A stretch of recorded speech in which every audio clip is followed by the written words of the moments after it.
Hello everyone, welcome to blog. एक और video में आपका स्वागत करते हैं। I am Randhir Yadav, fourth year medical student at Samara state medical university. और आज एक यूनिवर्सिटी के बारे में बात करेंगे, about Ural state medical university. बहुत सारे स्टूडेंट्स का क्वेरी था, इसलिए मैं सोचा कि इस पर एक वीडियोस बना दिया जाए ताकि जो मेरे यूट्यूब फैमिली है उनको काफ़ी हेल्पफुल हो ये video. So this is here and we will start from here. सबसे पहले हम बात करते हैं उराल स्टेट मेडिकल यूनिवर्सिटी के बारे में। तो मैंने एक पर्ची, हमेशा की तरह एक पर्ची तैयार कर चुका हूँ। तो बता दो, उराल स्टेट मेडिकल यूनिवर्सिटी जो है ये एकतरनबर्ग एक सिटी है, वहाँ पे है। और अगर हम बात करते हैं कि मॉस्को से अगर हम अगर इंडिया की बात करें या इंडिया से हम सीधा मॉस्को की बात करें, तो जैसे आपको पता है 7 से 8 घंटे लगते हैं हमें। और अगर हम इंडिया से direct Ural state medical university जाते हैं तो करीब मान के चलो 10 से 12 घंटा टोटल टाइम हमारा लग जाता है यहाँ से जाने में। अब दूसरी चीज़ हम बात करते हैं कि वहाँ का सिटी कैसा है। तो सिटी बहुत खूबसूरत है। हमेशा की तरह मैं बोलता हूँ कि रशिया की कोई भी सिटी हो समर के टाइम में काफ़ी खूबसूरत लगती है। और अगर वहाँ की बात करें तो वो भी सिटी काफ़ी खूबसूरत है। इंडियन स्टूडेंट्स या बाहर से जो भी लोग आते हैं बहुत पसंद करते हैं। इवन मैं इसकी वजह से बताता हूँ क्योंकि वहाँ का जो पॉपुलेशन है वो भी थोड़ा सा ज़्यादा है with respect to other city के रिगार्डिंग। और तो तीसरी बात करते हैं अबाउट यूनिवर्सिटी। यूनिवर्सिटी देखो 1930 में यूनिवर्सिटी बनी थी, तो यूनिवर्सिटी काफ़ी पुरानी है। इसका इंफ्रास्ट्रक्चर भी काफ़ी अच्छा है। जो कैंपस एरिया है सारा, वो हॉस्टल के बिल्कुल नज़दीक ही है। वॉकिंग डिस्टेंस पे कई ऐसे डिपार्टमेंट्स हैं जो वॉकिंग डिस्टेंस पे है, तो आपको दिक्कत नहीं होने वाला है। दूसरी चीज़ बता दूँ कि जो इसका जो रिकॉग्निशन है वो ECFMG से है, GMC से है और NMC से भी है। तो मतलब जो स्टूडेंट्स इंडिया से आ रहे हैं यहाँ पर स्टडी करने के लिए, या जो स्टूडेंट इंडिया से आकर फिर अब्रॉड में कहीं जाना चाहते हैं या कहीं सेटल होना चाहते हैं, तो उनके लिए भी इन फ्यूचर कोई प्रॉब्लम नहीं है। और तीसरी चीज़ मैं बता दूं कि जो इसका जो वर्ल्ड रैंकिंग है वो 5149 है। और अगर रशिया की बात करें तो 144 इसकी रैंकिंग है। तो रैंकिंग ज़्यादा उतना कोई खास नहीं, लेकिन फिर भी यूनिवर्सिटी का जो इंफ्रास्ट्रक्चर है, क्वालिटी ऑफ एजुकेशन है और क्वालिटी ऑफ मैनेजमेंट सिस्टम है, वो काफ़ी अच्छा है, काफ़ी अच्छे तरीके से काम करती है। अब तीसरी चीज़ें बात करते हैं कि मेन इंपॉर्टेंट चीज़ें कि जो हम वीडियोस बना रहे हैं वो स्पेशली इंडियन स्टूडेंट्स के लिए।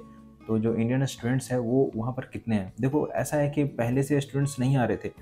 तो क्या है कि वहाँ पर इंडियन स्टूडेंट्स उतना फ़िलहाल में नहीं है, लेकिन लास्ट ईयर से जो क्या है वहाँ पर जो स्टूडेंट्स का फ्लो है काफ़ी अच्छा बढ़ रहा है। या आप ऐसा बोल सकते हैं कि मतलब वहाँ पर स्टूडेंट जा रहे हैं। तो धीरे धीरे यूनिवर्सिटी इंडियन स्टूडेंट्स के लिए काफ़ी ग्रो कर रही है। इवन इंडियन स्टूडेंट्स के लिए काफ़ी अच्छे तरीके से वो काम कर रहे हैं। और देखो एक और वजह है कि उसका फ़ायदा क्या है, जब जैसे जहाँ पर इंडियन स्टूडेंट्स कम होते हैं या जहाँ पर इंडियन स्टूडेंट्स अभी फ़िलहाल में कम है, तो क्या होता है वहाँ पर यूनिवर्सिटी उन स्टूडेंट्स के लिए काफ़ी अच्छे तरीके से काम करती है, या इन द सेंस उसके लिए काफ़ी ज़्यादा मैनेजमेंट करती है या मैनेज करके चलती है, या स्टूडेंट्स को प्रॉब्लम को समझ के चलती है, या उनके हिसाब से चलती है कि हाँ उनकी गवर्नमेंट किस तरह का डिमांड कर रही है, किस तरह का सर्टिफिकेशन मांग रही है, या किस तरह से आप ऐसे समझो कि किस तरह से वो किन किन सब्जेक्ट या किन किन चीज़ों को कवर करना ज़रूरी है कोर्स के हिसाब से, उन सब चीज़ों का हमेशा ध्यान रखती है यूनिवर्सिटी। तो आप उस यूनिवर्सिटी को चूज़ करो जहाँ पर स्टूडेंट्स की बातें या स्टूडेंट्स की कोर्स सब्जेक्ट्स या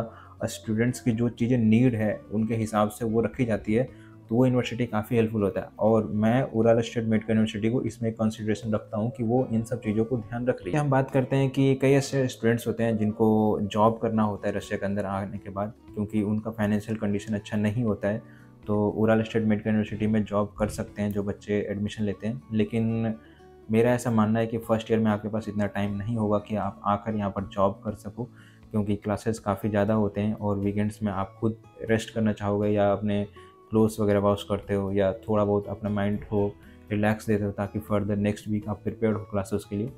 तो वो चीज़ें नहीं हो पाती, लेकिन फिर भी एक अपॉर्चुनिटीज़ है आपके पास कि अगर आप जॉब करना चाहते हैं, रियलिटी में आपका बहुत ज़्यादा ही फाइनेंशियल कंडीशन ख़राब है, तो आप जॉब कर सकते हैं, अपनी चीज़ों को आप मैनेज कर सकते हैं। ओके, तो मैं आपको बता दूँ जो टोटल बजट है उराल स्टेट मेडिकल यूनिवर्सिटी का, वो 2,62,500 रूबल है। और हॉस्टल फ़ी की बात करूँ तो 40,000 रूबल पर ईयर का है। तो मतलब अगर आप ऐसे हिसाब लगा के चलो कि मतलब टोटल जो 1 साल का एकेडमिक का जो आपका चार्जेस है वो 3 लाख रूबल के आसपास है। अगर आप सेमेस्टर वाइज अगर पे करते हैं तो 1.5 लाख में आपका कंप्लीट हो जाता है। इन द सेंस आप सोचो कि जब आप फर्स्ट ईयर में क्या होता है, पैकेज थोड़ा सा बड़ा होता है, हर किसी को पता है ये बारे में, क्योंकि बहुत सारे प्रोसेसिंग चार्ज होते हैं, एकेडमिक के अलावा बहुत सारी चीज़ें लगती है। ठीक है, तो उन सब चीज़ों के अलावा अगर आप नेक्स्ट ईयर से अगर बात करते हो तो आपका चार्जेस काफ़ी कम हो जाता है इन द सेंस कि 1.5 लाख रुपए में आप आसानी से सेमेस्टर वाइज पे कर सकते हो, तो एक साल में आपको 3 लाख मैनेज करना काफ़ी मुश्किल नहीं होगा। दूसरी चीज़ें हम बात करते हैं एक्सपेंसेस की, तो जो आपका एक्सपेंसेस होता है मतलब पर मंथ का, वो करीब 7 से 8 हज़ार रूबल पर मंथ का होता है। अगर INR के हिसाब से देखो तो 7-8 हज़ार रुपये के आसपास आप मान के रख लो कि 7-8 हज़ार रुपये मेरा मंथली का यहाँ पर खर्च होगी, ठीक है। तो अगर हम टोटल बजट को अगर कैलकुलेट करके चले कि ये कितना चार्ज लग सकता है पूरे मतलब हमारा MBBS कोर्स का, तो 6 साल का जो आपका टोटल बजट यहाँ पर पड़ेगा उड़ाल स्टेट मेडिकल यूनिवर्सिटी में वो करीब पड़ेगा 18 से 19 लाख रुपए। मतलब आप ऐसे समझ के चलो कि जो 20 लाख का जो पैकेज है ना, आप 20 लाख के अंदर आप मतलब पूरा MBBS आप उड़ाल स्टेट मेडिकल यूनिवर्सिटी से कंप्लीट कर सकते हो। और भी बहुत सारी चीज़ें होती है जो कि प्रोसेसिंग के टाइम में लगता है, और बहुत सारी इन्फॉर्मेशन होती है। कुछ इन्फॉर्मेशन आई थिंक इस वीडियो में मिस हो गई होगी। मैं अभी इस यूनिवर्सिटी के बारे में प्रॉपर गाइड कर सकता हूँ। अगर आप इंटरेस्टेड है इस यूनिवर्सिटी के बारे में या इस यूनिवर्सिटी के बारे में कुछ जानना चाहते हैं, तो आप मुझे कमेंट करके पूछ सकते हैं। इवन मेरा नंबर स्क्रीन पे आ रहा है, आप मुझे कॉल करके या मैसेज करके पूछ सकते हैं। अगर कोई भी हेल्प चाहिए होगा आपको इसके रिगार्डिंग, तो आप मुझे बेहिचक कॉल करो। And this is all about video अच्छा लगा हो तो वीडियो को लाइक करो, चैनल को सब्सक्राइब करो, and see you in the next video. Thank you, bye bye.